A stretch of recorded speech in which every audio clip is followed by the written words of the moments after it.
7 hari setelah suamiku meninggal, aku diusir oleh ibu mertuaku. Mereka tertawa terbahak-bahak karena aku hanya mendapat warisan rumah tua di kampung. Sementara mertua dan adik iparku mendapatkan rumah mewah. Malam itu juga aku pergi ke rumah peninggalan suami. Tapi di dalamnya, aku menemukan sebuah. Sebelum ceritanya dimulai, silahkan tulis di kolom komentar dari daerah mana saja teman-teman yang menonton cerita ini. Jangan lupa like dan subscribe agar channel ini bisa semakin berkembang dan bisa mempersembahkan cerita yang lebih menarik lagi. 7 hari telah berlalu sejak Ridho, suamiku, dimakamkan. Namun, udara di rumah mewah ini masih terasa berat, bukan karena duka, melainkan karena penantian yang menyesakan. Aku, Salsa, duduk di sofa beludru yang terasa dingin. Hijab hitam sederhana yang kukenakan seolah menyatu dengan bayangan di ruangan besar itu. Di seberangku, duduk Ibu Lilis, ibu mertuaku, dan Sylvie, adik iparku. Berbeda denganku, pakaian mereka serba hitam mahal, namun mata mereka tidak menunjukkan kesedihan. Yang ada hanya kilatan tidak sabar.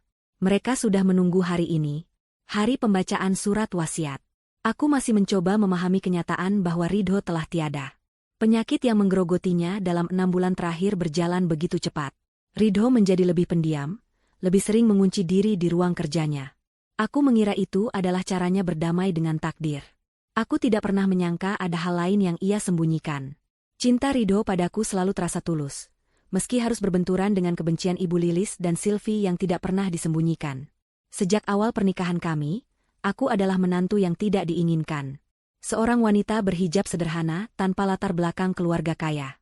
Pintu utama terbuka. Seorang pria berjas rapi yang kukenal sebagai Pak Adnan, pengacara pribadi Ridho, masuk dengan langkah kaku. Ia membawa sebuah tas kerja kulit yang tampak berat. Ibu Lilis dan Sylvie langsung menegakkan punggung mereka. Pak Adnan duduk di kursi tunggal, menatap kami bertiga bergantian. Tatapannya padaku terasa sedikit ganjil, seperti campuran antara kasihan dan canggung. "Selamat siang, Ibu Lilis, Ibu Sylvie, dan Ibu Salsa," sapanya dengan nada datar. "Sesuai amanat dari almarhum Bapak Ridho, saya di sini untuk membacakan surat wasiat beliau yang telah disahkan secara hukum." Jantungku berdebar. Bukan karena aku mengharapkan harta. Aku hanya ingin mendengar kata-kata terakhir Ridho. Sebuah pengakuan, mungkin. Sebuah tanda bahwa aku berarti untuknya. Pak Adnan membuka tasnya, mengeluarkan sebuah amplop besar bersegel. Ia membukanya dengan hati-hati. Suaranya mulai membacakan jargon-jargon hukum yang rumit, membuat kepalaku pening. Aku hanya menunduk, menatap jari-jariku yang saling bertaut. "Kita langsung ke bagian inti pembagian aset," kata Pak Adnan, berdeham pelan. "Untuk ibu saya tercinta, Ibu Lilis." Aku melihat Ibu Lilis tersenyum tipis. "Saya, Ridho, mewariskan seluruh aset perusahaan yang terdaftar di Indonesia, PT Jaya Abadi, beserta seluruh saham dan kewajiban yang melekat padanya. Saya juga mewariskan rumah utama yang kita tinggali saat ini, di Jalan Mentari nomor 1, beserta seluruh isinya. Ditambah 3 unit mobil mewah yang terdaftar atas nama perusahaan." Mata Sylvie membelalak, ia menyikut ibunya pelan. Senyum Ibu Lilis kini merekah lebar. Mereka mendapatkan semuanya. Perusahaan, rumah ini, mobil-mobil. Persis seperti yang mereka inginkan. "Selanjutnya," lanjut Pak Adnan, suaranya terdengar semakin pelan. "Untuk adik saya satu-satunya, Sylvie." Sylvie mencondongkan tubuhnya ke depan. "Saya mewariskan portofolio investasi saya berupa apartemen mewah di pusat kota, beserta dana tunai yang tersimpan dalam rekening deposito khusus atas namanya." Sylvie memekik tertahan. "Ya Tuhan," bisiknya. Ibu Lilis menatapku dengan pandangan penuh kemenangan. Seolah berkata, "Lihat, kamu tidak akan mendapatkan apa-apa." Aku merasakan pipiku memanas. Aku tidak peduli dengan semua itu. Tapi di mana namaku? Apakah Ridho benar-benar melupakanku? Apakah aku tidak ada artinya sama sekali baginya? Pak Adnan berdeham lagi. Kali ini lebih keras. Ia tampak sangat tidak nyaman. Dan terakhir. "Untuk istri saya tercinta, Salsa." Telingaku berdengung. Istri tercinta. Kata-kata itu terasa seperti tamparan. Saya mewariskan satu-satunya aset peninggalan kakek saya yang tersisa, yaitu sebuah rumah tua yang berlokasi di Desa Sukamaju, Kabupaten Antara. Alamat lengkap terlampir. Hening. Ruangan itu begitu hening, aku bisa mendengar detak jantungku sendiri yang terasa sakit. Hanya itu. Suara Sylvie memecah keheningan. Nadanya tajam dan penuh rasa ingin tahu yang jahat. Pak Adnan menelan ludah. Surat wasiat juga menyebutkan bahwa seluruh rekening pribadi almarhum telah digunakan untuk melunasi beberapa kewajiban mendesak perusahaan sebelum beliau wafat. Jedaya. Hanya itu yang tersisa untuk dibagikan. Lalu, sesuatu yang mengerikan terjadi. Ibu Lilis tertawa. Bukan tawa kecil, tapi tawa terbahak-bahak yang keras dan memekakan telinga. Tawa itu meledak begitu saja, seolah ia baru mendengar lelucon terbaik di dunia. Rumah tua, serunya di sela tawa. Di desa. Desa Sukamaju. Aku bahkan tidak tahu di mana tempat kumuh itu. Sylvie ikut tertawa, tawa mereka bersahutan, mengisi ruangan mewah itu dengan racun. Kak Ridho memang paling bisa. Dia akhirnya sadar di mana tempatmu yang seharusnya.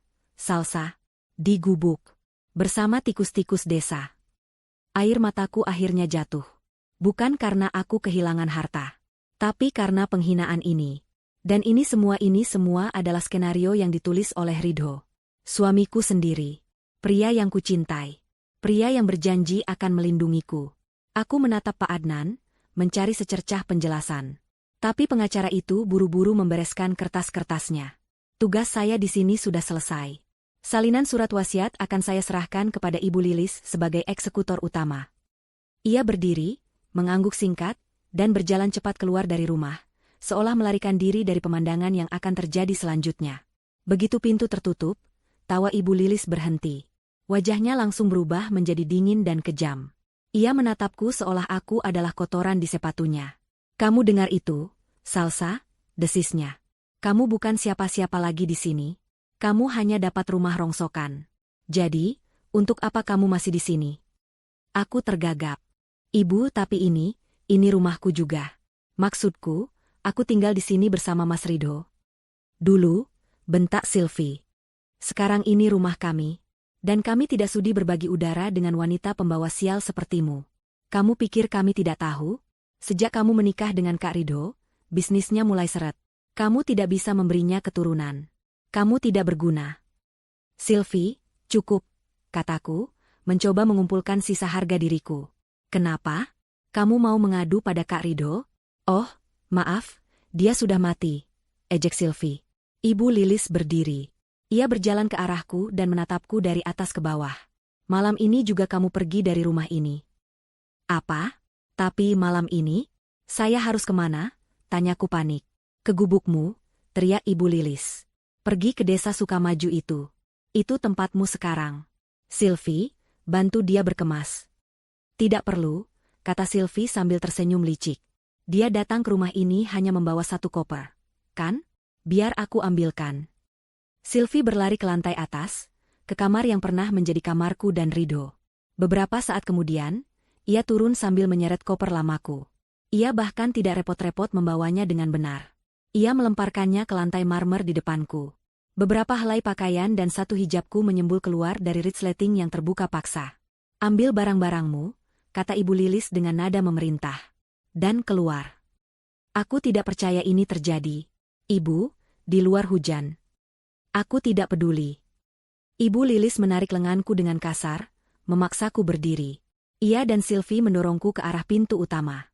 Aku terlalu syok untuk melawan. Tubuhku lemas. Mereka membuka pintu. Udara malam yang dingin dan basah langsung menerpa wajahku.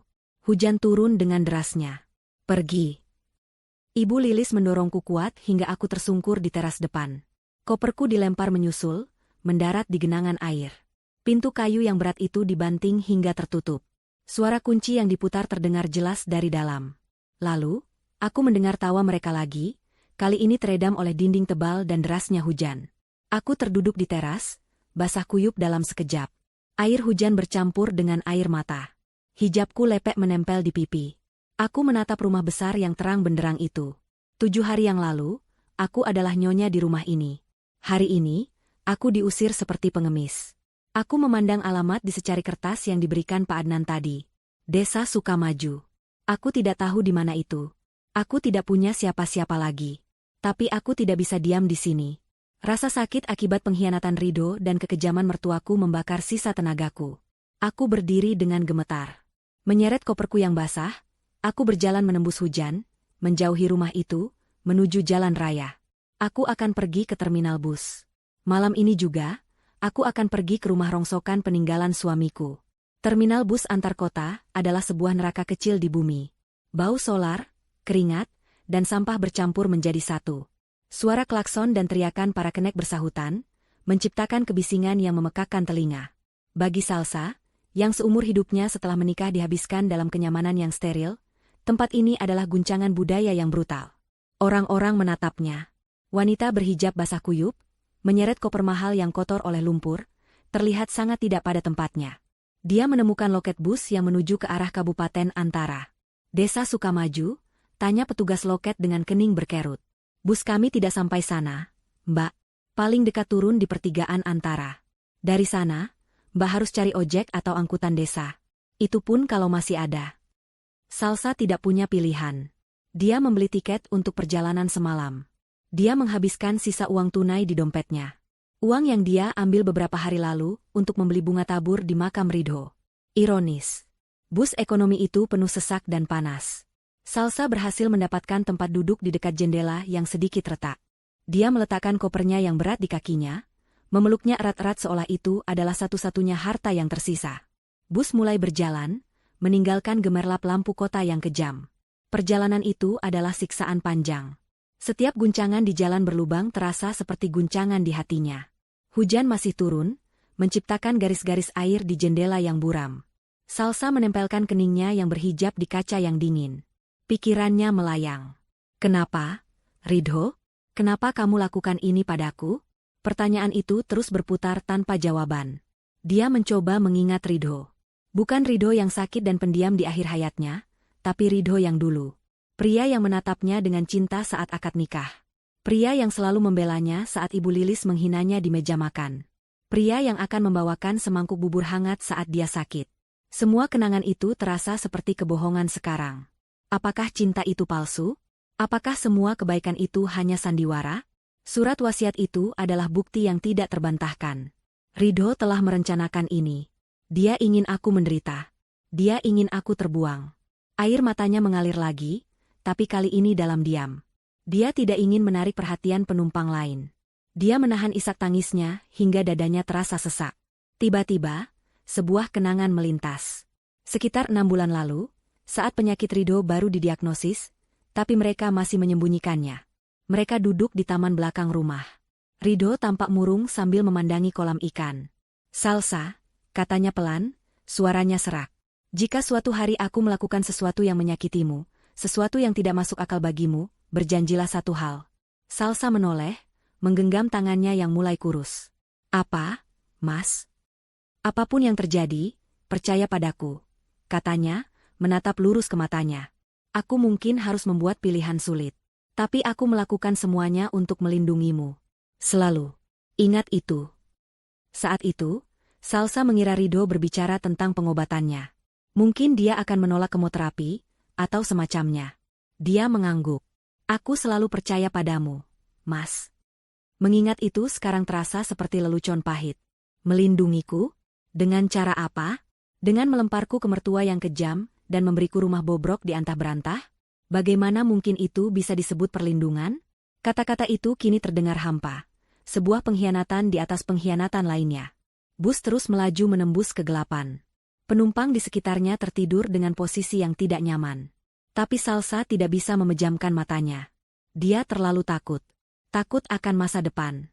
Takut akan apa yang menunggunya di desa asing itu. Matahari terbit ketika bus akhirnya melambat di tempat yang tampak seperti persimpangan jalan sepi di tengah hamparan sawah. Pertigaan Antara, teriak Kenek. Salsa terbangun dari lamunannya. Dengan tubuh kaku dan sakit, dia turun dari bus. Udara pagi di desa terasa dingin dan bersih, sangat berbeda dari kota. Bus itu langsung melaju, meninggalkannya sendirian di persimpangan. Hanya ada satu warung kecil yang tampaknya baru buka. Seorang bapak tua pemilik warung menatapnya dengan heran. Cari siapa, Neng? Desa Sukamaju, Pak. Di mana ya? Tanya Salsa, suaranya nyaris tak terdengar. Bapak itu menunjuk ke jalan setapak yang sempit dan berlumpur. Oh, jalan itu. Lurus saja, sekitar 3 kilometer. Tapi jalannya jelek, Neng. Tidak ada ojek yang mau ke sana kalau habis hujan begini. 3 kilometer. Sambil menyeret koper. Salsa menelan ludah. Di sana, apa ada rumah peninggalan? Rumah peninggalan? Bapak itu berpikir. Oh, maksud Neng, rumah hantu. Itu? Rumah besar di ujung kampung yang sudah kosong puluhan tahun? Milik orang kota dulu katanya. Jantung Salsa mencelos. Rumah hantu. Tentu saja. Itu sangat cocok dengan nasibnya sekarang. Dia mengucapkan terima kasih, lalu mulai berjalan. Perjuangan itu nyata. Roda kopernya tidak berguna di jalan berlumpur.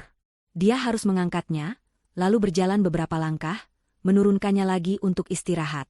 Hijabnya yang mulai mengering kini kotor oleh percikan lumpur. Pakaiannya lengket di badan. Setelah lebih dari 1 jam berjalan, melewati sawah dan kebun singkong, dia akhirnya melihat gerbang desa. Sukamaju. Sebuah desa kecil yang sunyi. Beberapa ibu yang sedang mencuci di sungai kecil, menatapnya dengan tatapan ingin tahu yang terang-terangan. Mereka berbisik-bisik. Salsa bisa merasakan tatapan mereka menusuk punggungnya. Dia pasti terlihat menyedihkan. Wanita kota, berhijab, menyeret koper di jalan berlumpur, menuju rumah angker. Dia terus berjalan mengikuti jalan setapak, hingga sampai di ujung desa. Di sana, di balik rimbunnya pohon-pohon besar, berdirilah rumah itu. Hatinya hancur berkeping-keping. Ini lebih buruk dari bayangannya. Rumah tua adalah kata yang terlalu sopan. Ini adalah reruntuhan. Catnya sudah mengelupas habis, memperlihatkan kayu-kayu yang lapuk. Halamannya dipenuhi ilalang setinggi pinggang. Beberapa jendela pecah, menyisakan lubang-lubang hitam yang menganga. Atapnya bocor di banyak tempat. Ini adalah warisannya. Ini adalah perlindungan yang Ridho janjikan. Salsa terduduk di tanah yang lembab di depan gerbang yang hampir roboh. Dia tidak punya tenaga lagi. Dia ingin menangis, tapi air matanya sudah kering. Dia merasa putus asa. Ibu Lilis dan Sylvie menang. Mereka mendapatkan segalanya. Dia mendapatkan ini, tumpukan sampah. Dia duduk di sana untuk waktu yang lama. Membiarkan nyamuk menggigitinya. Membiarkan keputusasaan merayapinya. Mungkin lebih baik dia mati saja di sini. Saat dia menunduk, matanya menangkap sesuatu di antara ilalang dekat teras. Sesuatu yang berwarna putih.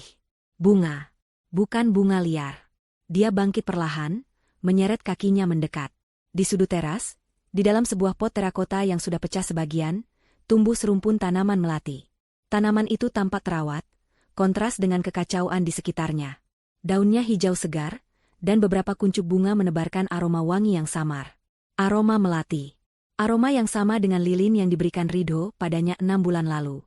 Tiba-tiba, sebuah lelucon konyol yang pernah dilontarkan Ridho terngiang di telinganya. Suatu malam, mereka menonton film tentang pasangan yang kehilangan segalanya. Ridho tertawa dan berkata, kalau suatu hari kita bangkrut dan harus tinggal di gubuk, jangan khawatir. Kunci rumah rahasia kita akan kutaruh di tempat paling aman. Di bawah pot melati. Salsa menertawakannya saat itu. Itu candaan yang konyol. Tapi sekarang, jantungnya mulai berdebar kencang, sangat kencang. Itu tidak mungkin. Itu hanya kebetulan. Tapi tangannya bergerak sendiri. Dengan gemetar, dia menyingkirkan ilalang. Dia meraih pot terakota yang berat itu. Dia mendorongnya sedikit. Di bawah pot itu, di celah ubin teras yang pecah, tergeletak sesuatu. Sesuatu yang dingin dan terbuat dari logam. Tangan Salsa gemetar hebat saat dia mengambilnya. Itu adalah sebuah kunci. Kunci kuningan yang besar, tua, dan sedikit berkarat. Dia menatap kunci di telapak tangannya, lalu menatap pintu kayu besar di depannya. Pintu itu tampak terkunci rapat. Rasa putus asanya menguap, digantikan oleh gelombang kebingungan yang luar biasa. Ini bukan kecerobohan. Ini bukan kelalaian. Pot melati itu. Kunci ini. Candaan Ridho. Ini semua disengaja. Dengan langkah ragu, Salsa naik ke teras. Dia memasukkan kunci itu ke lubang kunci yang berkarat. Kunci itu pas.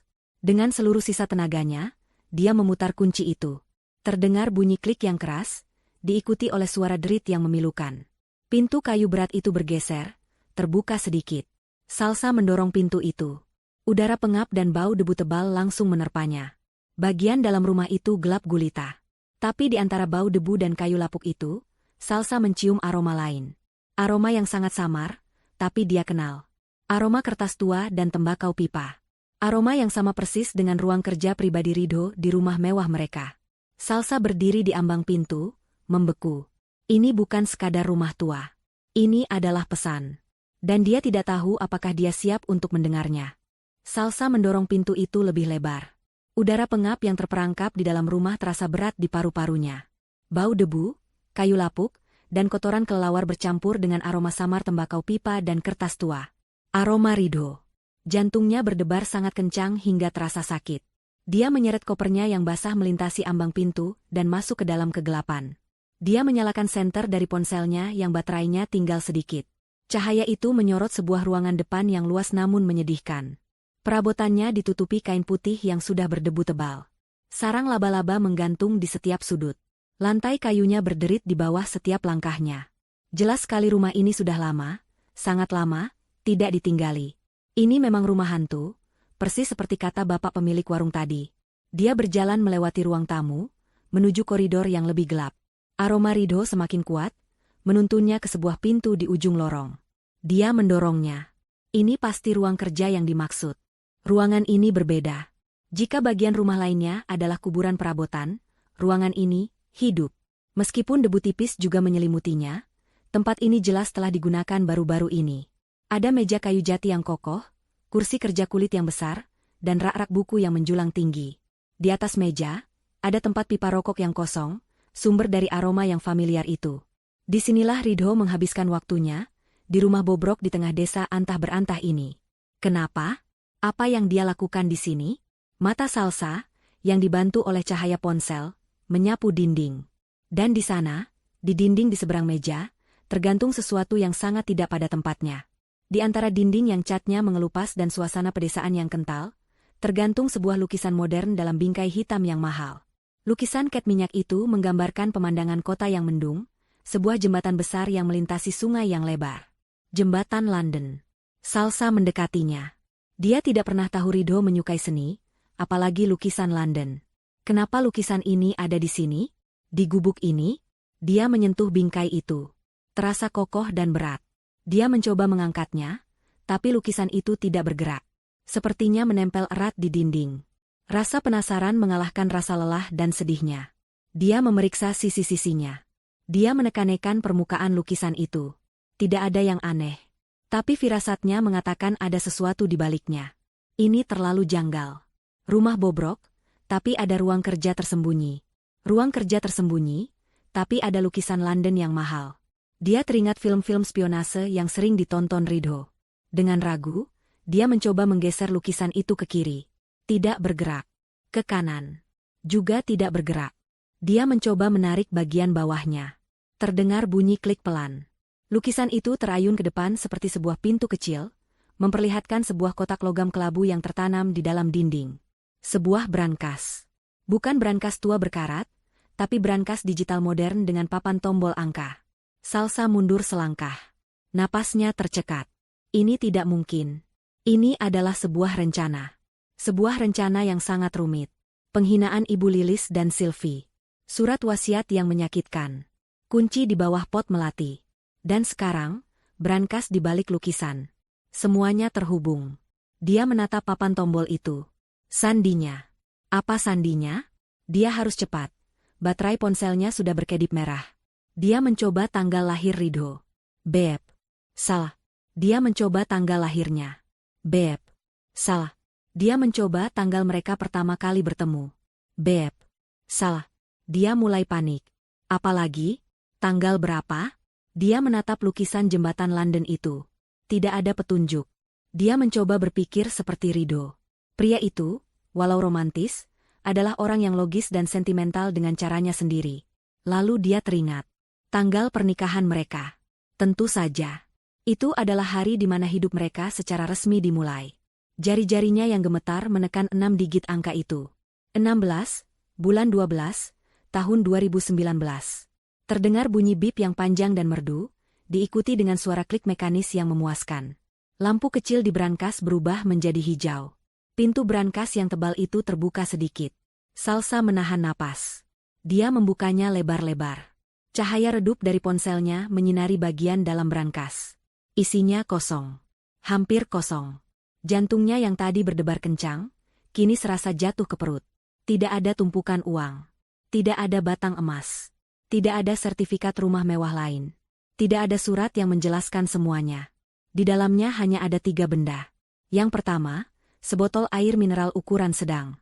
Yang kedua, sebungkus biskuit gandum. Dan yang ketiga, sebuah amplop coklat kecil yang sudah lecek dan kotor. Rasa kecewa melandanya begitu hebat hingga kakinya lemas. Hanya ini? Air dan biskuit?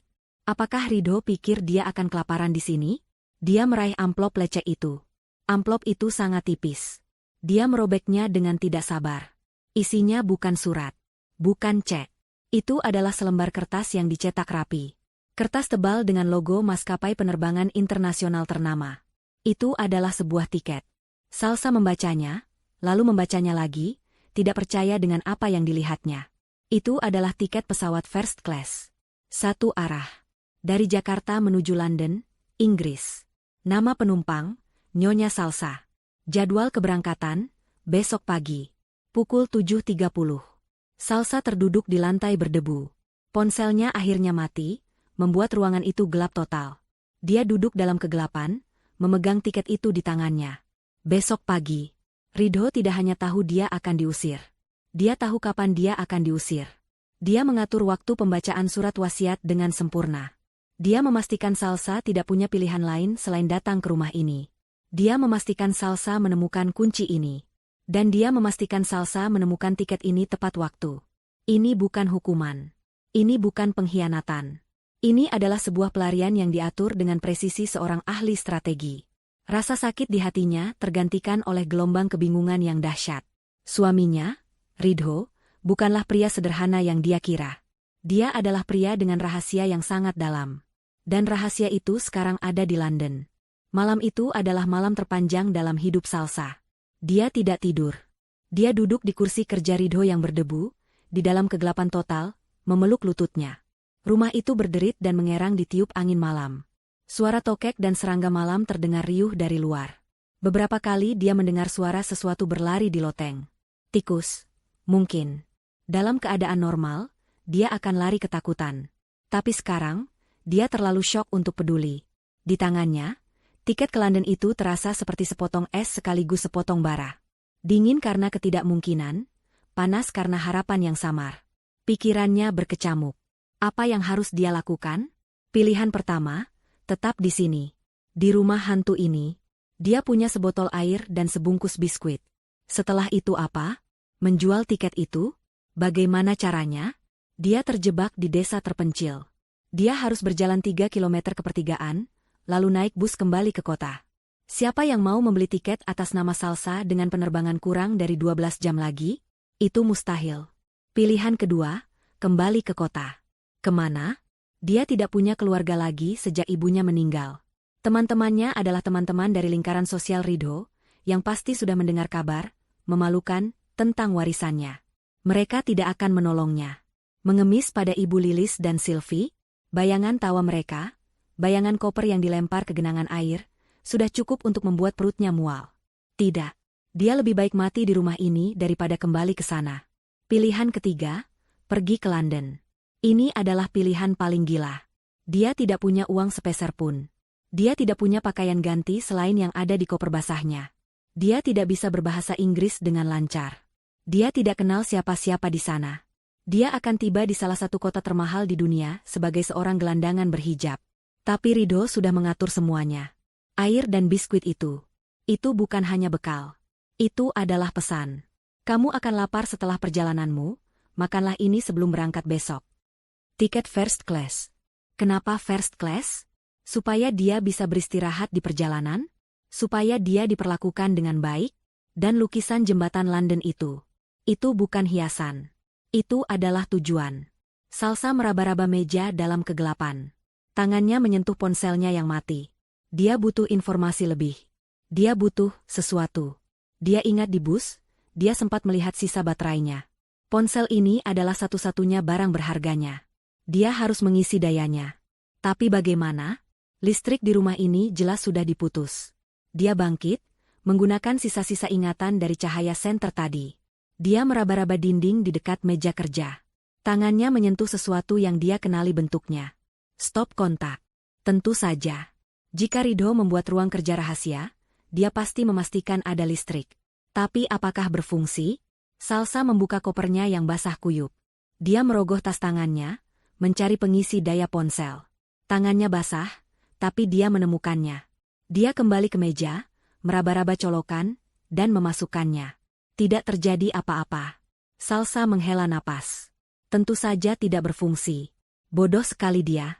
Dia hendak mencabutnya lagi ketika tiba-tiba, layar ponselnya menyala. Tanda baterai sedang mengisi daya. Salsa terkesiap. Jantungnya melonjak. Listriknya hidup. Ridho telah membayar tagihan listrik untuk gubuk ini. Pria itu memikirkan segalanya. Dia tidak hanya meninggalkan rumah, dia meninggalkan pos keamanan yang berfungsi penuh, tersembunyi di depan mata. Salsa duduk di lantai, bersandar di kaki meja, memperhatikan layar ponselnya yang menyala. Dia tidak menyalakannya dulu. Dia menunggu. Biarkan terisi setidaknya 10%. Dia harus menghemat daya. 10 menit terasa seperti 10 jam. Akhirnya, dia menekan tombol daya. Ponsel itu hidup. Layar utamanya muncul. Dan bersamaan dengan itu, serangkaian notifikasi pesan masuk berbunyi. Bep, bep, bep. Kebanyakan adalah pesan dari teman-teman sosialitanya, pura-pura bersimpati tapi jelas-jelas hanya ingin tahu gosip panas tentang surat wasiat itu. Salsa mengabaikan mereka semua. Tapi ada satu pesan. Dari nomor yang tidak dikenal. Kode negaranya bukan Indonesia. Itu kode negara Inggris.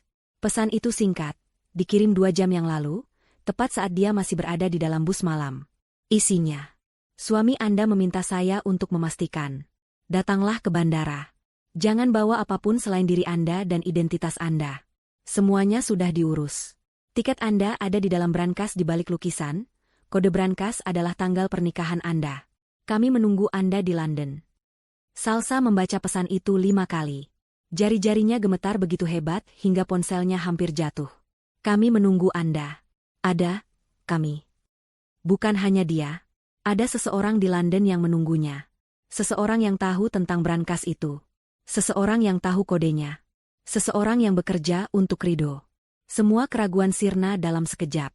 Ini bukan lagi pilihan. Ini adalah perintah. Ini adalah jalan takdir yang telah ditulis oleh suaminya. Dia teringat kembali kata-kata Ridho. Apapun yang terjadi, percaya padaku. Aku melakukan semuanya untuk melindungimu. Dia sekarang mengerti.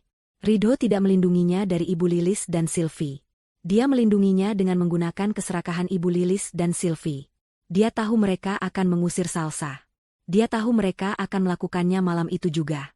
Dia menggunakan kekejaman mereka sebagai pelatuk untuk meluncurkan rencana pelariannya. Salsa berdiri. Tubuhnya tidak lagi terasa lelah. Adrenalin membanjirinya. Dia melihat keluar jendela. Langit di timur sudah mulai memerah. Subuh akan segera tiba. Dia tidak punya banyak waktu. Penerbangannya jam 7:30 pagi. Perjalanan dari sini ke bandara di kota akan memakan waktu setidaknya 3 jam. Dia harus berangkat sekarang.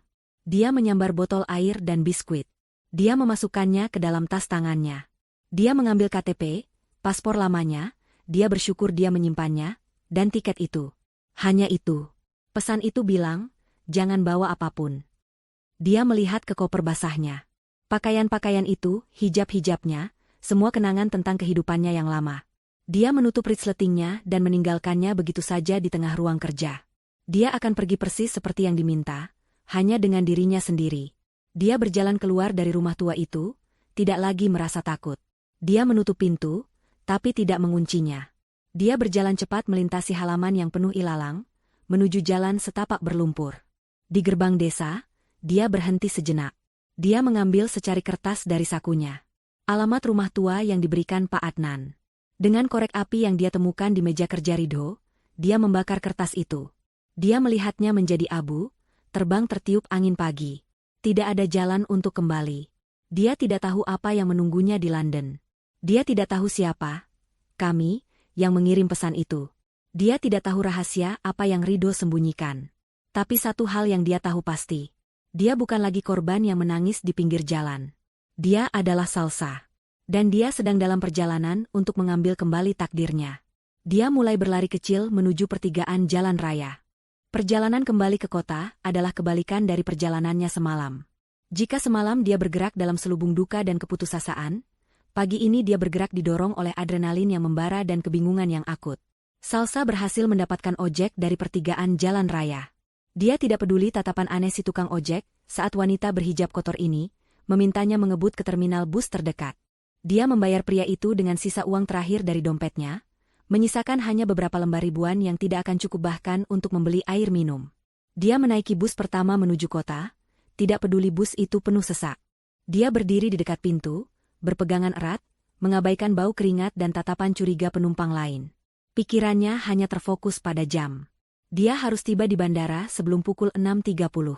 Bus merangkak dalam kemacetan pagi. Jantung Salsa serasa mau copot. Dia terus-menerus melihat jam di ponselnya yang dayanya dia hemat. Pukul 6. Pukul 6:15. Akhirnya, bus tiba di terminal kota. Dia melompat turun bahkan sebelum bus berhenti sempurna dan berlari ke pangkalan ojek di luar. Bandara. Cepat, Pak. Saya bisa ketinggalan pesawat, teriaknya panik. Dia tidak punya uang untuk membayarnya. Dia hanya bisa berjanji. Pak, tolong saya. Dompet saya hilang. Tapi saya harus naik pesawat ini. Nanti di sana, saya tidak tahu. Tolong, Pak. Mungkin karena melihat kepanikan murni di matanya, atau mungkin karena Iba melihat keadaannya yang menyedihkan, tukang ojek itu mengangguk. Naik, Neng. Kita coba kejar. Pria itu membelah jalanan kota yang padat seperti orang gila. Salsa memejamkan mata dan berdoa. Dia tiba di gerbang keberangkatan bandara pukul 7 pagi. 30 menit sebelum panggilan terakhir. Dia berterima kasih pada tukang ojek itu, berjanji akan mencari cara membayarnya suatu hari nanti. Dia berlari masuk ke dalam terminal yang megah. Tempat ini sangat kontras dengan penampilannya. Hijabnya kotor oleh lumpur kering. Pakaiannya lepek dan bau. Wajahnya pucat dan kuyu. Orang-orang menatapnya, memberi jalan dengan pandangan jijik dan heran. Dia mengabaikan mereka semua. Dia menemukan counter check-in maskapai yang tertera di tiketnya. Antrean penumpang first class kosong. Tentu saja. Salsa melangkah maju.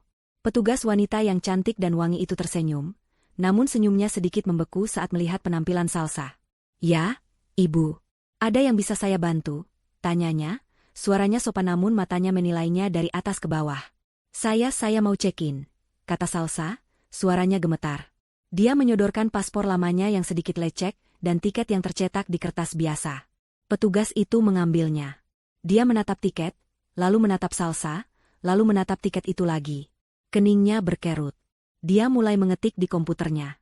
Salsa menahan napas. Ini adalah momen penentuan. Jika tiket ini palsu, jika namanya tidak ada, habislah dia. Dia akan ditangkap satpam karena dianggap penipu. Wajah petugas itu berubah dari curiga menjadi bingung. Atas nama Nyonya Salsa Ridho? Ya, itu saya, kata Salsa cepat. Penerbangan ke London. Pukul 7.30. First class. Petugas itu menatapnya lagi. Baik. Apakah Ibu membawa bagasi? Tidak. Hanya ini, kata Salsa, menunjuk tas tangannya yang kecil. Kecurigaan petugas itu kembali. Penumpang first class, perjalanan internasional satu arah, tanpa bagasi, dan penampilan seperti ini. Ini adalah 100 tanda bahaya bagi petugas imigrasi. Petugas itu mengangkat telepon. Mohon tunggu sebentar, Ibu. Dia berbicara pelan ke telepon, matanya tidak pernah lepas dari Salsa. Salsa merasa ingin pingsan. Ini akhirnya. Ini jebakan. Seorang pria berjas, sepertinya manajer senior, datang. Dia berbicara sebentar dengan petugas tadi, lalu menatap Salsa. Selamat pagi, Nyonya Salsa. Kami melihat pemesanan Anda sudah lunas terkonfirmasi. Hanya saja, ini pemesanan yang tidak biasa. Dipesan satu arah, tanpa bagasi. Suami saya, almarhum suami saya yang mengaturnya, bisik Salsa. Ini darurat. Saya harus pergi. Manajer itu menatapnya lama. Mungkin dia melihat duka yang jujur di mata Salsa, atau mungkin dia melihat catatan khusus di sistem pemesanan. Akhirnya, dia mengangguk pada petugas itu. Silakan proses. Petugas itu, dengan enggan, mencetak boarding pass tebal. Silakan, Ibu. Pintu F8. Ibu memiliki akses ke ruang tunggu premium kami.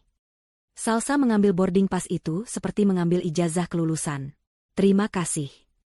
Dia bergegas menuju imigrasi.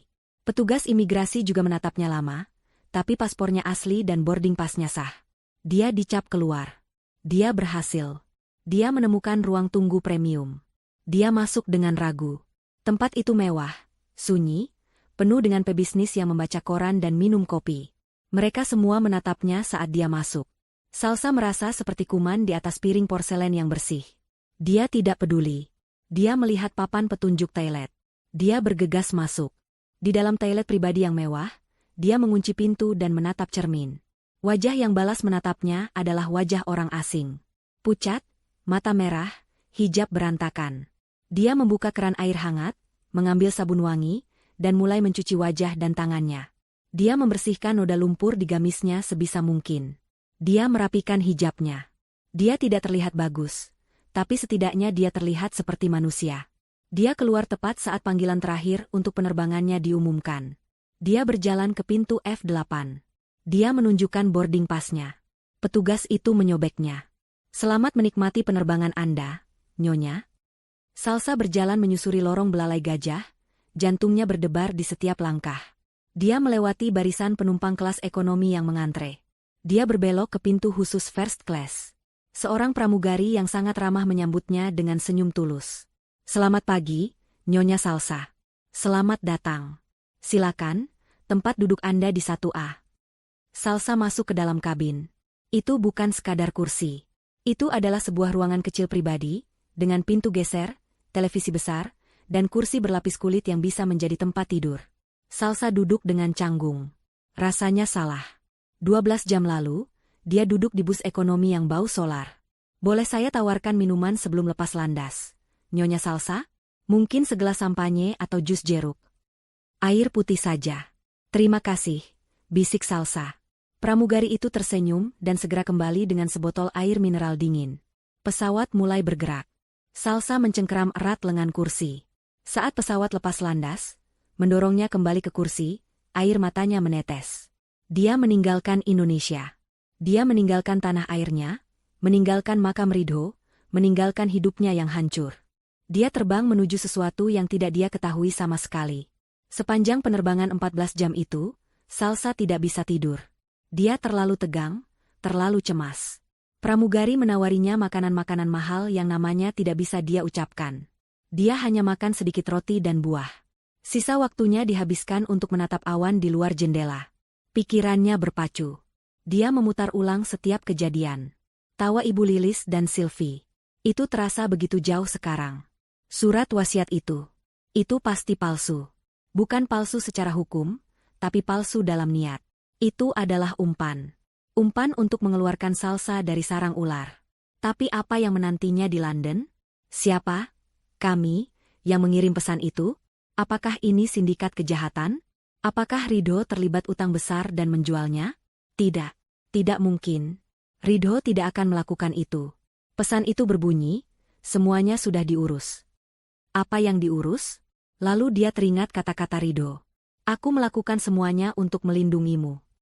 Melindunginya dari apa? Dari Ibu Lilis dan Sylvie? Mereka memang kejam, tapi tidak sampai mengancam nyawanya. Pasti ada sesuatu yang lebih besar. Sesuatu yang Ridho sembunyikan. Sesuatu yang sangat gelap sehingga Ridho harus mengirim istrinya ke belahan dunia lain dengan cara yang sangat dramatis. Kecemasan baru mencengkeramnya. Bagaimana jika Ibu Lilis dan Sylvie hanyalah masalah kecil? Bagaimana jika masalah sebenarnya jauh lebih berbahaya? "Kita akan segera mendarat di Bandara Heathrow, London," suara kapten pilot terdengar dari pengeras suara. Suhu udara di London saat ini 8 derajat Celcius, dengan hujan ringan. 8 derajat. Salsa menatap gamis tipisnya. Dia akan mati kedinginan. Pesawat mendarat dengan mulus. Jantung Salsa terasa seperti akan melompat keluar dari dadanya. Ini dia. Dia mengucapkan terima kasih kepada pramugari dan berjalan keluar dari pesawat. Dia mengikuti kerumunan, mengikuti papan petunjuk, kedatangan, atau arrivals. Bandara ini luar biasa besar. Dia merasa seperti semut. Dia melewati bagian imigrasi Inggris. Petugas itu menatap paspor dan tiket satu arahnya dengan curiga. Tapi dia melihat sesuatu di sistem dan akhirnya mengecap paspornya. "Selamat datang di Inggris." Salsa berjalan menuju area pengambilan bagasi. Dia melihat orang-orang menunggu koper mereka berputar di sabuk konveyor. Dia tidak punya apa-apa untuk ditunggu. Dia berjalan lurus melewatinya, menuju pintu keluar, tidak ada yang dideklarasikan. Dia mendorong pintu otomatis. Dan dia masuk ke aula kedatangan. Ratusan orang berkerumun. Berteriak. Berpelukan. Menangis. Papan-papan nama dipegang tinggi-tinggi. Suara pengumuman dalam bahasa Inggris yang cepat terdengar di mana-mana. Salsa membeku di tempat. Dia sendirian. Dia tidak kenal siapa-siapa. Dia tidak tahu harus berbuat apa. Dia adalah seorang wanita berhijab yang kuyu, di tengah keramaian kota paling asing di dunia. Dia tersesat. Salsa berdiri mematung di pintu keluar aula kedatangan. Kekacauan di sekitarnya terasa memekakan telinga. Setiap wajah adalah orang asing. Setiap suara tidak bisa dia pahami.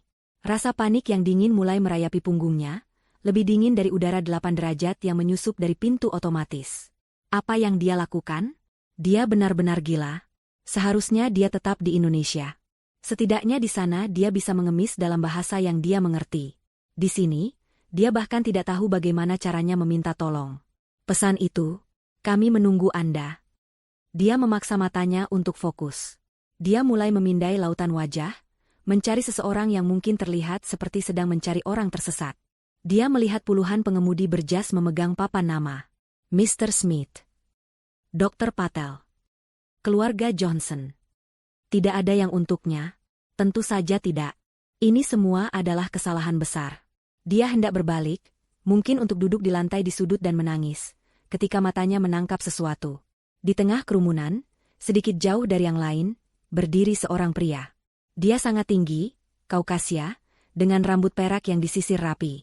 Dia mengenakan jas abu-abu yang tampak sangat mahal dan mantel hitam panjang. Dia tidak terlihat cemas atau terburu-buru.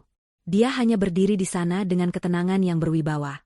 Dan di tangannya, dia memegang sebuah papan kecil yang elegan, terbuat dari kulit hitam.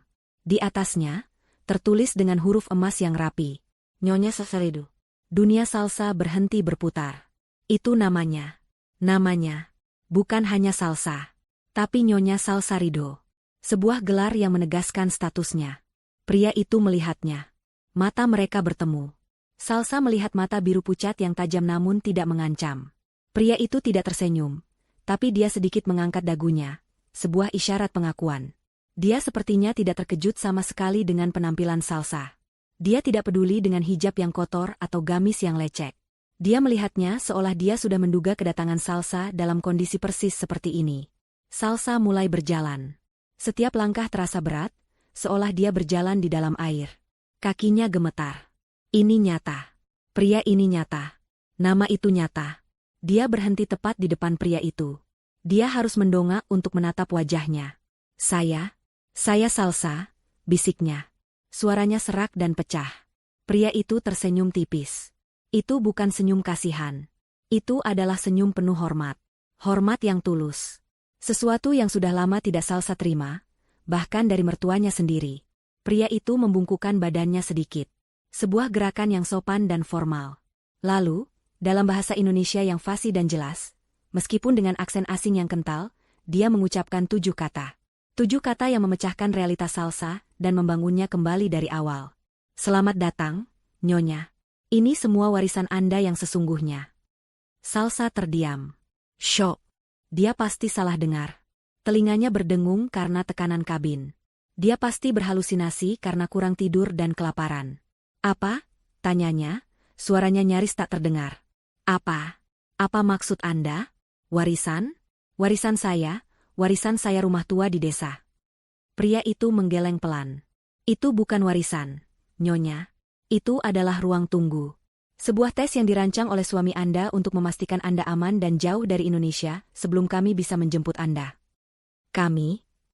Salsa mengulangi kata dari pesan teks itu. Benar. Saya Mr. Harrison. Saya adalah pengacara utama almarhum suami Anda di London, katanya dengan tenang. Dan apa yang Ibu Lilis dan Sylvie dapatkan, itu bukanlah warisan. Itu adalah sisa-sisanya. Pikiran Salsa berputar. Ruang tunggu. Tes. Sisa-sisa. Tawa Ibu Lilis. Kemenangan mereka. Itu semua palsu? Saya tidak mengerti, kata Salsa, memegangi kepalanya yang pusing. Udara dingin di aula kedatangan tiba-tiba membuatnya menggigil hebat. Mr. Harrison melihatnya goyah. Nyonya kedinginan.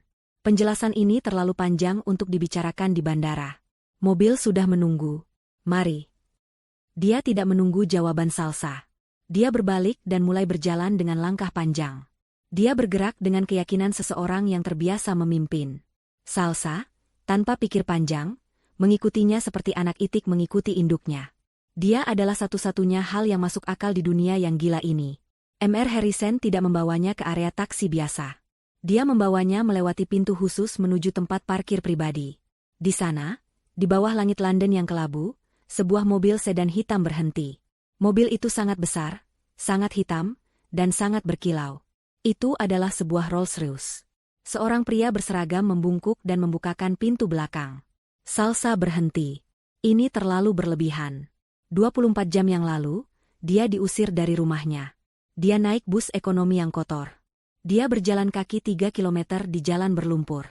Dan sekarang, dia dijemput oleh seorang pengacara Inggris dengan mobil Rolls-Royce. Silakan, Nyonya Salsa, kata Mr. Harrison dengan lembut, melihat keraguannya.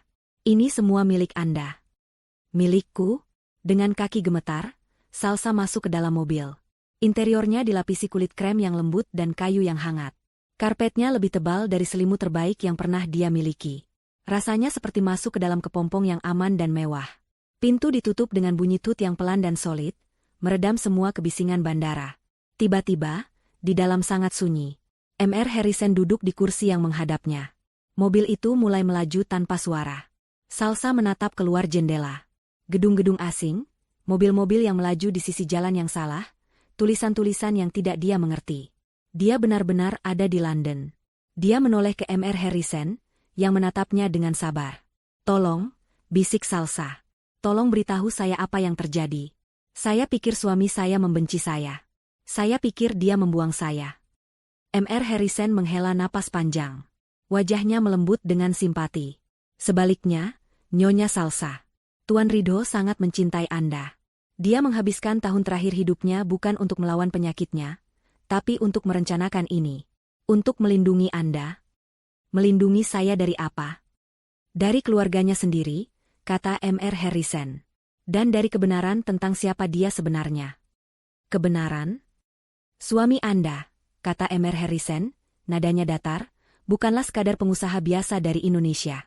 Tuan Rido, selama 10 tahun terakhir, diam-diam membangun sebuah kerajaan bisnis global. Dan pusat dari kerajaan itu, ada di sini. Di London. Salsa menatapnya, mulutnya sedikit terbuka. Kerajaan bisnis? Global? Surat wasiat di Jakarta itu hanya sandiwara, lanjut Mr. Harrison. Sebuah pengalihan isu. Warisan yang sesungguhnya perusahaan induk, properti di seluruh Eropa, rekening bank di Swiss semuanya, ada di sini. Dan dia menyerahkan 100% kepemilikannya kepada Anda. Mobil mewah itu melaju di jalan tol, menuju jantung kota London yang berkilauan di tengah hujan. Salsa bersandar di kursi kulit yang lembut. Dia tidak menangis. Dia terlalu syok untuk menangis. Dia hanya merasakan satu hal. Suaminya, Rido, tidak mengkhianatinya. Dia telah merencanakan balas dendam termanis dan paling rumit dalam sejarah. Dan dia baru saja menyerahkan kunci kerajaan itu kepada satu-satunya orang yang dia percayai. Dirinya. Mobil Rolls-Royce itu melaju dengan keheningan yang nyaris sempurna, membelah lalu lintas kota London yang sibuk. Hujan ringan menciptakan pola-pola abstrak di jendela yang tebal. Salsa duduk di kursi kulit yang empuk, namun tubuhnya kaku. Kata-kata Mr. Harrison masih terngiang-ngiang di kepalanya. Kerajaan bisnis global.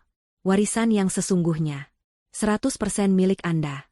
Saya masih tidak mengerti, Mr. Harrison, kata Salsa pelan, suaranya bergetar. PT Jaya Abadi. Itu perusahaan besar di Indonesia. Mas Rido bekerja sangat keras untuk itu. Bagaimana mungkin itu, sisa-sisa? Mr. Harrison menatapnya dengan tatapan yang tenang dan penuh perhitungan. Nyonya Salsa, apa yang publik Indonesia tahu tentang Tuan Rido hanyalah puncak dari gunung es. PT Jaya Abadi memang besar, tapi Tuan Rido lebih besar. Pria itu membuka tas kerjanya dan mengeluarkan sebuah tablet tipis. Dia menyalakannya dan menunjukkan sebuah diagram. Selama 10 tahun terakhir, Tuan Rido diam-diam mendiversifikasi asetnya. Setiap keuntungan dari PT Jaya Abadi tidak ia tanamkan kembali di sana. Keuntungan itu ia alirkan keluar, secara legal, ke sebuah perusahaan induk yang ia dirikan di sini, di London. Perusahaan ini, RS Global Holdings, adalah brankas utamanya. Salsa menatap nama itu. RS Ridho dan Salsa. Jantungnya berdesir. Lalu, PT Jaya Abadi, tanya Salsa. Adalah cangkang, jawab Mr. Harrison tegas.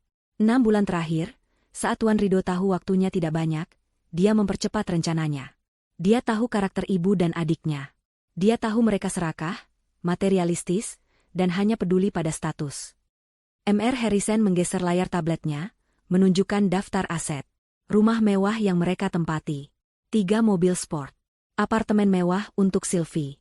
Semua itu, Mr. Harrison berhenti sejenak, dibeli dalam 6 bulan terakhir. Tapi, dengan uang apa? Bukan dengan uang tunai, kata Mr. Harrison.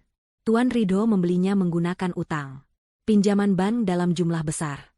Dan apa jaminannya? Salsa mulai mengerti. PT Jaya Abadi, bisiknya.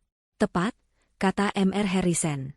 Tuan Ridho, dengan sangat cerdik, menggembungkan nilai aset perusahaan di atas kertas, menggunakannya untuk mengambil pinjaman besar-besaran, lalu menggunakan uang pinjaman itu untuk membeli semua kemewahan yang ia tahu akan membuat Ibu Lilis dan Sylvie terbutakan. Sementara itu, aset bersih yang nyata, uang tunai, properti di luar negeri, saham-saham berharga, sudah lama aman di bawah RS Global Holdings. Milik Anda? Salsa ternganga. Ini adalah sebuah rencana yang brilian dan kejam. Jadi, surat wasiat itu adalah sebuah jebakan yang sempurna, kata Mr. Harrison. Tuan Ridho mewariskan perusahaan itu kepada ibunya. Dengan menerima warisan itu, Ibu Lilis secara hukum juga menerima semua utang yang melekat padanya. Utang yang nilainya jauh melebihi nilai aset perusahaan yang tersisa. Utang yang Tuan Ridho atur agar jatuh tempo, tepat 30 hari setelah surat wasiat dibacakan. Salsa menghitung dalam hati. 7 hari sudah berlalu. Itu artinya, mereka hanya punya waktu sekitar 3 minggu lagi, kata Mr. Harrison, seolah membaca pikiran Salsa. Ban akan datang menagih. Dan ketika mereka tidak bisa membayar, Ban akan mengambil segalanya. Perusahaan, rumah, mobil, apartemen, semuanya. Salsa bersandar. Dia teringat tawa mereka. Tawa Ibu Lilis dan Sylvie yang terbahak-bahak. Mereka menertawakan warisan rumah tua Salsa, sementara pada kenyataannya, mereka baru saja dengan gembira menandatangani surat kebangkrutan mereka sendiri. Ridho tidak hanya mengalahkan mereka. Dia menggunakan keserakahan mereka sendiri sebagai senjata untuk menghancurkan diri mereka sendiri. Tapi kenapa saya harus mengalami semua itu? Tanya Salsa, air matanya mulai menggenang. Kenapa saya harus diusir? Kenapa saya harus menderita di bus? Di desa itu? Kenapa dia tidak memberitahu saya? Wajah Mr. Harrison melembut. Nyonya, Tuan Ridho sangat mencintai Anda. Justru karena itulah dia melakukannya. Dia harus membuat drama yang meyakinkan. Meyakinkan siapa? Mereka. Ibu Lilis dan Sylvie, jelas Mr. Harrison. Coba bayangkan. Jika Tuan Ridho mewariskan sedikit saja uang tunai pada Anda, apa yang akan mereka lakukan? Mereka akan mengejar Anda. Mereka akan menuntut Anda. Mereka akan menuduh Anda memengaruhi Tuan Ridho. Mereka akan membuat hidup Anda seperti di neraka untuk merebut bagian Anda. Lebih buruk lagi, lanjutnya, jika mereka tahu Anda mewarisi segalanya, mereka mungkin akan melakukan hal yang lebih nekat. Tuan Ridho tidak mau mengambil risiko itu. Jadi dia membuat skenario di mana Anda terlihat tidak berharga, kata Salsa, akhirnya paham. Tepat. Dia membuat Anda terlihat sangat hina, sangat kalah, sehingga mereka sendiri yang mengusir Anda. Mereka membuang Anda. Dalam pikiran mereka, Anda sudah selesai.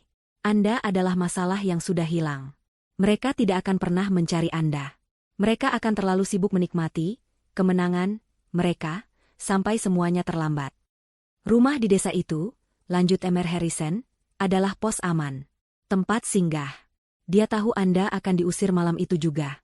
Dia tahu Anda tidak punya tempat lain. Dia mengatur rumah itu. Listriknya, brankasnya. Itu adalah satu-satunya tempat yang tidak akan pernah didatangi Ibu Lilis. Dan tiket itu adalah kunci Anda untuk keluar, sebelum neraka yang sesungguhnya pecah di Indonesia. Salsa teringat aroma tembakau pipa di ruang kerja itu. Itu bukan kenangan. Dia ada di sana, bisik Salsa. Selama ini, dia bolak-balik ke rumah itu. Saat dia bilang dia pergi untuk terapi, dia pergi ke sana. Dia merencanakan ini. Dia bekerja tanpa lelah, Nyonya. Dia berpacu dengan waktu, kata Mr. Harrison. Penyakitnya memberinya alasan yang sempurna untuk menarik diri. Semua orang mengira dia sedang depresi dan bersiap untuk mati. Padahal, dia sedang bekerja lebih keras dari siapapun, memastikan benteng Anda siap. Mobil itu melambat. Mereka memasuki sebuah area perumahan yang sangat mewah di tepi sungai Thames. Mobil itu berhenti di depan sebuah gedung apartemen modern yang seluruhnya terbuat dari kaca. Kita sampai, kata Mr. Harrison. Mereka masuk ke lobi pribadi, naik lift pribadi yang bergerak cepat dan tanpa suara. Pintu lift terbuka langsung ke sebuah ruangan. Salsa melangkah keluar dan napasnya terhenti. Itu adalah sebuah penthouse. Dindingnya dari kaca, dari lantai ke langit-langit, menyajikan pemandangan 180 derajat kota London. Di kejauhan, dia bisa melihat jembatan London, persis seperti di lukisan. Perabotannya minimalis, modern, dan sangat mahal. Semuanya serba putih dan kelabu. Ini rumah baru Anda, Nyonya Salsa, kata Mr. Harrison. Tuan Ridho membelinya 6 bulan lalu atas nama Anda. Salsa berjalan linglung ke arah jendela kaca. Dia bisa melihat seluruh kota di bawah kakinya. 7 hari yang lalu, dia menangis di terminal bus. Sekarang dia berdiri di puncak dunia. Perasaan itu terlalu besar, terlalu berat. Saya tidak tahu harus berbuat apa, bisik Salsa. Ini terlalu banyak. Kerajaan bisnis? CEO? Saya tidak tahu apa-apa tentang itu. Saya hanya istrinya. Tuan Ridho tahu itu, kata Mr. Harrison dengan lembut. Dia tahu Anda akan bingung. Dia tahu Anda akan takut. Dan dia tahu Anda akan memiliki banyak pertanyaan yang hanya bisa dia jawab. Salsa menoleh. Apa maksud Anda? Mr. Harrison berjalan ke sebuah meja kerja elegan di sudut ruangan. Di atasnya, sebuah laptop tipis sudah terbuka. Layarnya gelap. Tuan Ridho adalah pria yang sangat teliti, kata Mr. Harrison. Dia tidak akan meninggalkan Anda tanpa panduan. Dia meninggalkan satu pesan terakhir untuk Anda.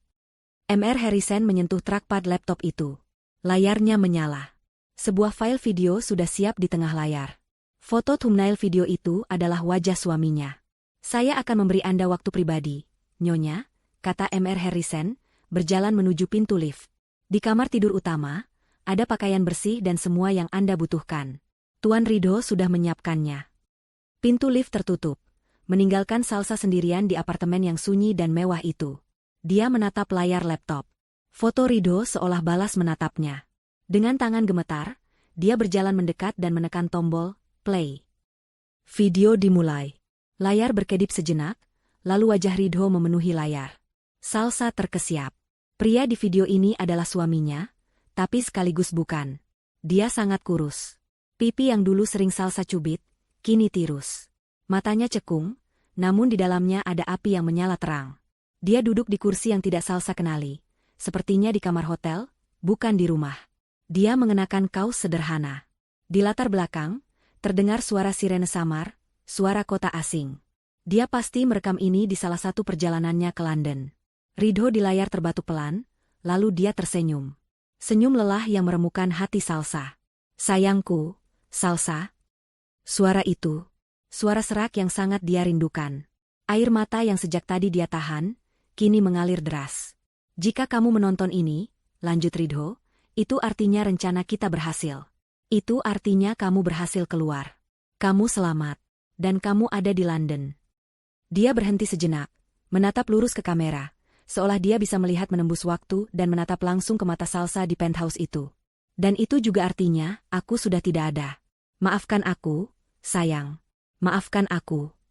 Salsa mengatupkan mulutnya, menahan isak tangis. Aku tahu kamu pasti marah padaku, kata Ridho. Aku tahu kamu pasti hancur. Aku tahu apa yang aku lakukan padamu 7 hari terakhir ini sangat kejam. Tidak ada suami yang boleh membiarkan istrinya dipermalukan seperti itu. Aku melihatmu menangis di pemakaman. Aku tahu hatimu hancur. Maafkan aku, Salsa. Maafkan aku. Dia menunduk sejenak, mengumpulkan kekuatan. Tapi aku harus melakukannya. Kamu harus mengerti. Aku mengenal ibuku. Aku mengenal Sylvie. Aku sudah hidup dengan keserakahan mereka seumur hidupku. Jika aku mati dan meninggalkan semuanya untukmu secara normal, mereka tidak akan membiarkanmu hidup tenang. Mereka akan merampasnya darimu. Mereka akan menghancurkanmu. Mereka tidak akan berhenti sampai kamu tidak punya apa-apa. Aku tidak bisa membiarkan itu terjadi, katanya, suaranya kini lebih kuat. Aku tidak bisa menyembuhkan penyakitku, Salsa. Aku sudah mencoba, tapi aku sadar, aku tidak bisa melawan takdir itu. Yang bisa aku lakukan adalah mengendalikan cara aku pergi. Aku memutuskan untuk menggunakan sisa waktuku bukan untuk meratapi kematianku, tapi untuk memastikan kehidupanmu. Salsa kini duduk di kursi, air matanya mengalir tanpa henti. Ini adalah cinta. Cinta yang paling rumit, paling menyakitkan, sekaligus paling murni yang pernah dia rasakan. Rencana ini, lanjut Ridho, adalah satu-satunya cara. Aku harus membuat mereka membencimu. Aku harus membuat mereka membuangmu. Aku harus membuat mereka percaya bahwa kamu adalah sampah yang tidak berharga. Karena hanya dengan begitu, mereka akan melepaskanmu. Hanya dengan begitu, kamu bisa bebas. Surat wasiat itu adalah racun yang kubuat khusus untuk mereka. Dan mereka meminumnya dengan senang hati. Mereka menertawakanmu, padahal mereka sedang menertawakan kehancuran mereka sendiri. Saat ini, mereka sedang berpesta di atas kapal yang sedang tenggelam. Dan aku memberi mereka tiket VIP untuk itu. Ada kilatan tajam di mata Ridho. Kilatan kemarahan yang belum pernah Salsa lihat sebelumnya. Mereka mendapatkan apa yang mereka inginkan. Salsa, desisnya. Pameran. Status. Rumah mewah. Mobil cepat. Mereka mendapatkan cangkangnya. Kamu mendapatkan apa yang pantas kamu dapatkan. Kamu mendapatkan masa depan. Kamu mendapatkan segalanya. Dia terbatuk lagi, kali ini lebih lama. Dia mengambil segelas air. RS Global Holdings. Itu milikmu. Semuanya milikmu. Aku tahu ini menakutkan. Kamu mungkin berpikir kamu tidak bisa. Tapi kamu bisa, Salsa. Kamu adalah wanita terkuat yang pernah aku kenal. Kamu menemaniku. Kamu sabar menghadapi ibuku bertahun-tahun. Kamu lebih kuat dari yang kamu kira. Mr. Harrison akan membantumu. Lanjutnya. Dia orang terbaik. Percayalah padanya seperti kamu percaya padaku. Dia akan mengajarimu. Kamu tidak perlu menjalankannya sendirian. Tapi itu milikmu.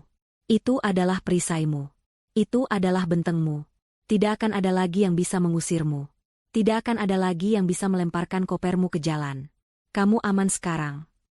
Layar menjadi buram karena air mata Salsa. Hiduplah, Salsa, bisik Ridho. Hiduplah dengan baik. Jangan biarkan kenangan tentang aku menahanmu. Berdukalah, tapi jangan terlalu lama. Aku ingin kamu bahagia. Beli baju yang kamu suka. Kelilingi dunia. Jatuh cintalah lagi jika kamu mau. Salsa menggeleng kuat. Tidak. Bisiknya ke layar. Ridho tersenyum, seolah tahu apa yang Salsa pikirkan. Tidak apa-apa. Aku hanya ingin kamu hidup. Hiduplah untuk kita berdua. Jadilah kuat, sayangku. Jadilah ratu yang seharusnya. Dia menatap kamera untuk waktu yang lama. Aku harus pergi. Aku lelah. Aku mencintaimu, Salsa. Lebih dari yang kamu tahu. Selalu. Video itu berakhir. Layar menjadi hitam. Salsa menunduk, meletakkan kepalanya di atas meja, dan menangis. Dia menangis terseduh-seduh. Dia menangis untuk suaminya yang telah tiada. Dia menangis untuk rasa sakit yang dia alami. Dia menangis untuk cinta luar biasa yang baru saja dia pahami sepenuhnya. Dia menangis untuk kelegaan karena pengkhianatannya ternyata adalah perlindungan terbesar. Dia menangis untuk waktu yang lama. Mengeluarkan semua ketakutan, semua kesedihan, semua kebingungan. Ketika air matanya habis, dia mengangkat kepalanya. Dia berjalan ke kamar mandi, membasuh wajahnya. Dia melihat ke cermin. Mata merah, bengkak. Tapi tatapannya berbeda. Rasa takut itu hilang. Kebingungan itu hilang. Dia pergi ke kamar tidur utama. Seperti yang dikatakan Mr. Harrison, di atas tempat tidur besar itu, tertata rapi beberapa set pakaian baru. Gamis yang elegan, celana kain, blus, dan beberapa hijab baru yang indah. Semuanya dalam warna-warna yang tenang. Ukurannya pas. Ridho bahkan tahu ukurannya. Dia mandi air hangat, membersihkan sisa-sisa lumpur desa Sukamaju dan debu terminal. Dia mengenakan pakaian bersih. Hijab baru yang lembut membingkai wajahnya. Dia merasa seperti terlahir kembali. Dia berjalan kembali ke ruang tamu. Dia menatap pemandangan kota London yang kini mulai gemerlapan oleh lampu malam. Dia bukan lagi korban. Dia bukan lagi wanita yang diusir. Dia adalah Salsa, pemilik RS Global Holdings. Lift berbunyi pelan. Pintu terbuka. Mr. Harrison melangkah masuk. Dia melihat Salsa. Dia melihat perubahan di matanya. Dia mengangguk pelan. "Anda sudah siap, Nyonya?" tanyanya. Salsa mengangguk. Wajahnya tenang. "Apa yang harus saya lakukan pertama kali?" Mr. Harrison tersenyum tipis. Sebuah senyum bangga. "Pertama, Anda harus makan dan istirahat. Sebuah jet lag yang panjang baru saja Anda alami. Saya sudah memesan makan malam untuk Anda." Dia kemudian berjalan ke meja dan meletakkan sebuah map kulit yang sangat tebal. "Besok," katanya, "kita akan meninjau semua aset Anda. Dan lusa, Anda akan memimpin rapat dewan direksi pertama Anda sebagai pemilik dan CEO baru. Selamat datang di kehidupan baru Anda, Nyonya Salsa." 3 minggu berlalu di Indonesia. Bagi Ibu Lilis dan Sylvie, ini adalah 3 minggu terindah dalam hidup mereka. Berita tentang surat wasiat Ridho, di mana mereka mendapatkan segalanya dan Salsa tidak mendapatkan apa-apa, menyebar seperti api di kalangan sosialita. Mereka dielu-elukan. Mereka adalah pemenangnya. Ibu Lilis, dari yang tadinya hanya ibu seorang pengusaha, kini menjadi pemilik perusahaan. Sylvie, dari adik yang manja, kini menjadi wanita muda kaya raya dengan apartemen dan rekening bank yang gemuk. Mereka menghabiskan waktu dengan berpesta, berbelanja, dan merenovasi rumah mewah itu agar lebih sesuai dengan selera mereka yang baru. Mereka memecat semua pelayan lama yang mereka anggap terlalu setia pada Salsa, menggantinya dengan yang baru. Setiap hari adalah perayaan.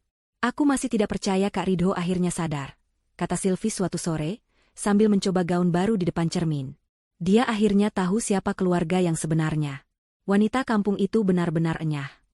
Ibu Lilis mengangguk, sambil menikmati teh sorenya di teras. Tentu saja. Darah lebih kental dari air. Salsa itu hanya parasit. Sekarang kita bebas. Untuk merayakan kebebasan dan status baru mereka, Ibu Lilis memutuskan untuk mengadakan pesta terbesar yang pernah ada di rumah itu. Ini bukan hanya pesta, ini adalah penobatan dirinya sebagai ratu baru di lingkaran sosial mereka. Dia mengundang semua orang. Pengusaha, pejabat, dan tentu saja, semua wanita sosialita yang dulu sering memandangnya sebelah mata. Malam pesta itu tiba. Rumah itu bermandikan cahaya. Musik jazz mengalun. Catering bintang 5 menyajikan sampanye dan makanan-makanan mahal. Ibu Lilis mengenakan gaun malam berwarna merah marun yang mencolok, perhiasan berlian baru berkilauan di leher dan pergelangan tangannya. Sylvie, tak mau kalah, mengenakan gaun perak yang gemerlapan. "Selamat, Lilis. Kamu terlihat luar biasa," puji seorang tamu. "Tentu saja. Menjadi pemimpin perusahaan membuatku bercahaya," jawab Ibu Lilis dengan tawa angkuh. Dia mengangkat gelasnya. "Teman-teman," serunya, meminta perhatian. Musik berhenti sejenak. "Terima kasih sudah datang. Mari kita bersulang. Bersulang untuk kehidupan baru. Untuk masa depan yang cerah. Dan untuk menyingkirkan semua sampah di masa lalu."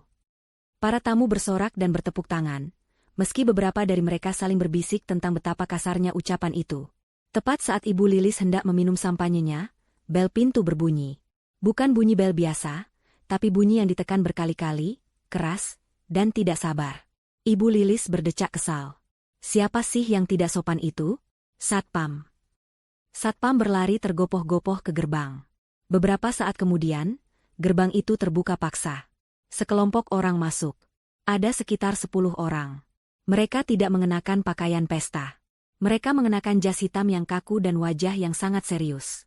Mereka berjalan lurus melewati taman, menuju teras tempat pesta berlangsung. Musik berhenti total. Semua mata tertuju pada mereka. "Siapa kalian?" bentak Ibu Lilis, merasa dipermalukan. "Kalian tidak diundang." Seorang pria di barisan depan, yang paling tua dan berkacamata, melangkah maju. Dia tidak gentar ditatap ratusan tamu. "Selamat malam. Nama saya Bima. Saya perwakilan dari konsorsium bank kreditur," katanya dengan suara datar dan keras. "Apakah saya berbicara dengan Ibu Lilis, pemilik baru dan penanggung jawab PT Jaya Abadi?" Jantung Ibu Lilis berdebar sedikit. "Ya, saya pemiliknya. Ada apa ini?" "Saya sedang mengadakan pesta." "Pesta Anda harus berakhir, Ibu," kata Pak Bima. "Kami di sini untuk memberitahukan secara resmi bahwa pinjaman besar atas nama PT Jaya Abadi telah jatuh tempo hari ini. Kami telah mengirimkan 3 kali surat peringatan yang tidak pernah Anda balas." "Pinjaman? Omong kosong apa ini?" tawa Ibu Lilis gugup. Perusahaan saya sehat. Kami kaya. Pak Bima menggeleng pelan. Perusahaan Anda bangkrut, Ibu. Almarhum Tuan Ridho menggunakan seluruh aset perusahaan, termasuk rumah ini, sebagai jaminan atas pinjaman yang sangat besar. Pinjaman itu digunakan untuk membeli, ya. Pak Bima memandang berkeliling. Semua kemewahan ini. Dan utang itu tidak pernah dibayar. Seluruh tamu menahan napas. Beberapa mulai mengeluarkan ponsel mereka, merekam. Tidak mungkin, jerit Sylvie. Kak Ridho tidak mungkin meninggalkan utang. Dia kaya. Dia dulu kaya, koreksi Pak Bima. Tapi semua aset bersihnya telah dialihkan. Yang tersisa untuk Anda hanyalah utang. Sesuai surat wasiat yang Anda terima, dengan menerima aset, Anda juga menerima kewajiban.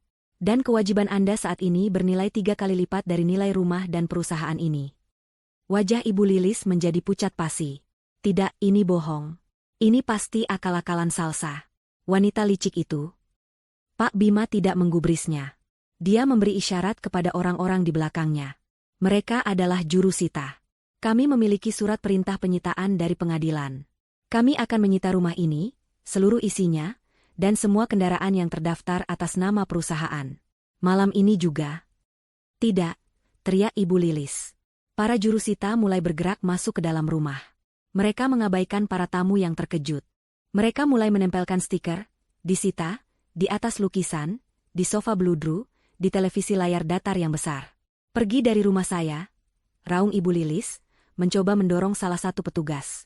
Ini bukan lagi rumah Anda, Ibu, kata Pak Bima dengan dingin. Anda punya waktu 30 menit untuk mengemasi barang-barang pribadi Anda. Setelah itu, kami akan mengunci gerbang. 30 menit, pekik Sylvie.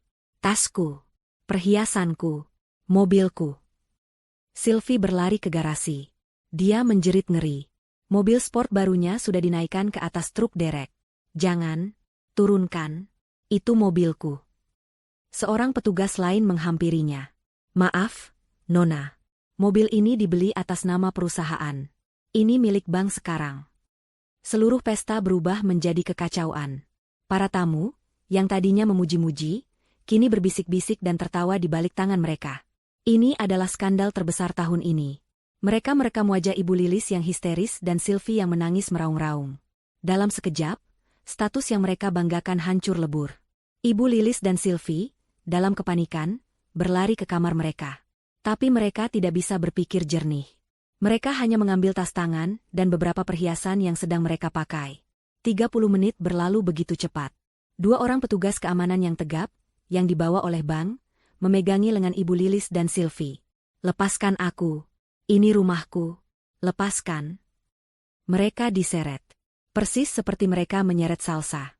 Mereka diseret melewati ruang tamu mereka sendiri, melintasi teras tempat mereka bersulang tadi, dan didorong keluar gerbang. Tidak. Tolong. Jangan lakukan ini. Ibu Lilis jatuh terduduk di aspal di luar gerbang. Gerbang besi yang tinggi itu ditutup dengan suara dentang yang keras. Dan dikunci. Ibu Lilis dan Sylvie berdiri di jalanan. Dalam balutan gaun pesta mereka yang mahal. Di bawah tatapan puluhan tamu mereka yang kini menonton dari balik gerbang. Ponsel-ponsel merekam dari segala arah. Lampu blitz menyala-nyala. Mereka tidak punya apa-apa. Rekening mereka dibekukan. Rumah mereka disita. Mobil mereka diambil. Mereka dipermalukan di depan seluruh dunia mereka. Malam itu, 7 hari setelah Salsa diusir di tengah hujan, Ibu Lilis dan Sylvie kini berdiri di jalan, tanpa tujuan, dengan hanya pakaian di badan mereka. Karma telah datang. Bukan dengan amarah, tapi dengan ketelitian hukum yang dingin. Persis seperti yang telah direncanakan Ridho. 6 bulan kemudian, pemandangan berganti. Jauh dari kemewahan London, di sebuah sudut kota Jakarta yang padat dan panas. Sebuah rumah petak sempit dengan dinding yang catnya mengelupas. Di dalamnya, perabotannya sangat sedikit dan sudah tua. Ibu Lilis dan Sylvie duduk berhadapan di meja makan plastik kecil. Mereka terlihat sangat berbeda. Rambut mereka tidak lagi tertata. Pakaian mereka kusam. Wajah mereka yang dulu terawat, kini kuyu dan penuh garis kelelahan.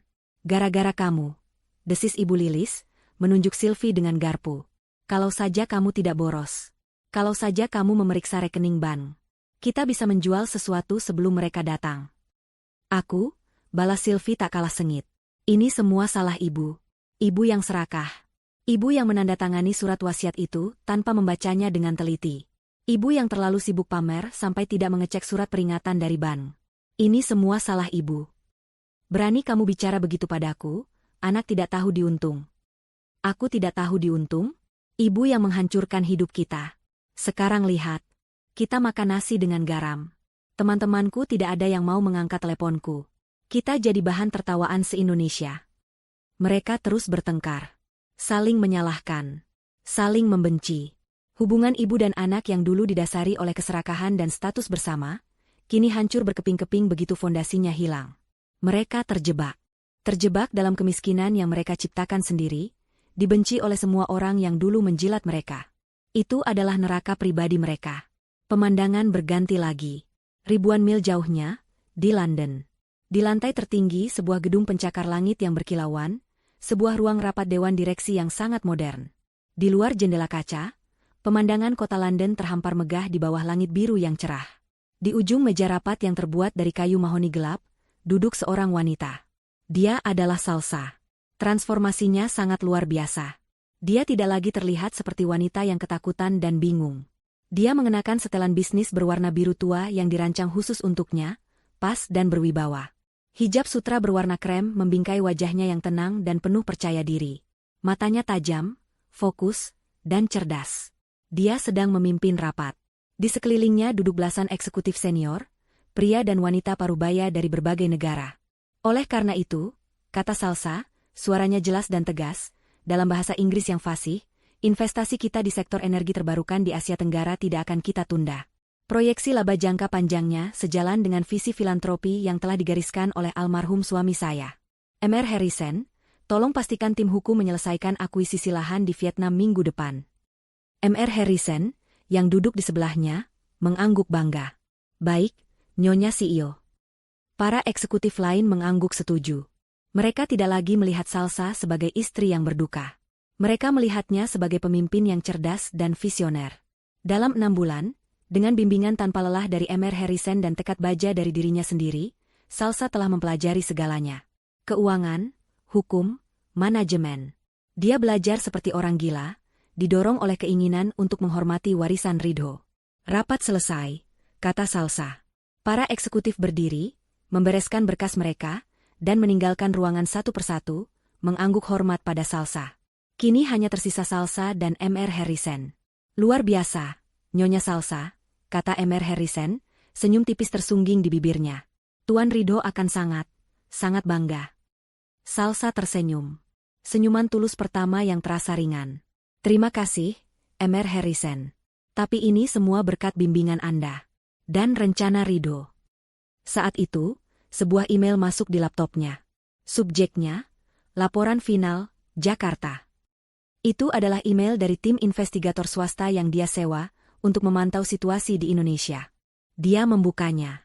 Isinya adalah laporan singkat tentang kondisi Ibu Lilis dan Sylvie.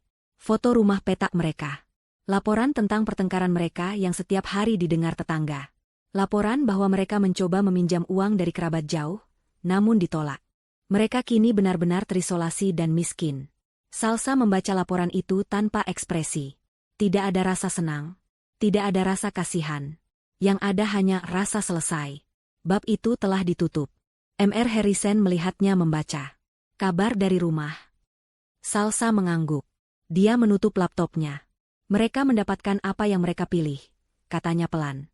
Dia berdiri dan berjalan ke jendela kaca raksasa, menatap cakrawala London yang sibuk. Dia menyentuh sebuah liontin kecil di balik blusnya.